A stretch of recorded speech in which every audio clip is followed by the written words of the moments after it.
Alright, let's dive into something that's been on my mind lately, the legacy of Ajinkya Rahane. Now, I know what you're thinking, another cricket analysis.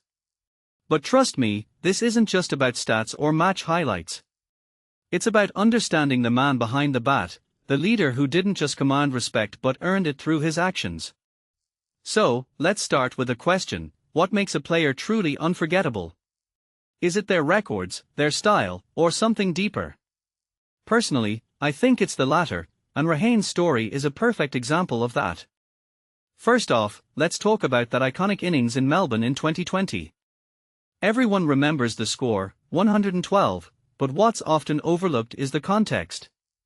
India was in shambles, missing key players, and Rahane wasn't just batting, he was leading by example. What makes this really interesting is how he handled the pressure. In my opinion, it's not just about scoring runs, it's about the message you send to your team. Rahane's innings wasn't just a personal triumph, it was a statement. He showed that even in the darkest moments, composure and belief can turn the tide.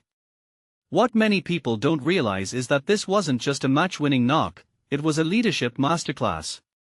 Now, let's talk about Rahane's leadership style. One thing that immediately stands out is his ability to empower others.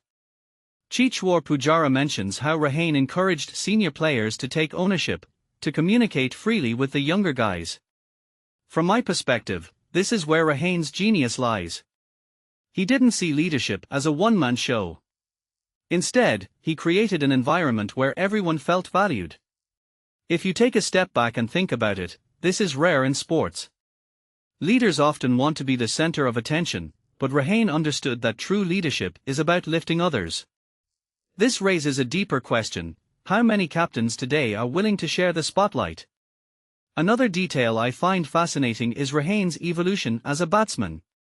Early in his career, he was known for his aggressive, flashy style. But as he grew, he adapted his game to suit the demands of Test cricket.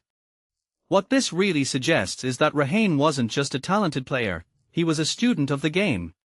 He understood that consistency trumps flair in the long run. Personally, I think this is where many players falter. They stick to what they know instead of evolving. Rahane's journey from a white ball natural to a red ball stalwart is a testament to his adaptability. Now, let's talk about timing, not just in cricket, but in life. Rahane's ability to time the ball was unparalleled.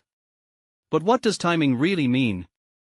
It's not just about hitting the ball at the right moment, it's about reading the situation, understanding the pitch, and making the right decision. In my opinion, this is a metaphor for life. Success isn't just about talent, it's about knowing when to act and when to hold back.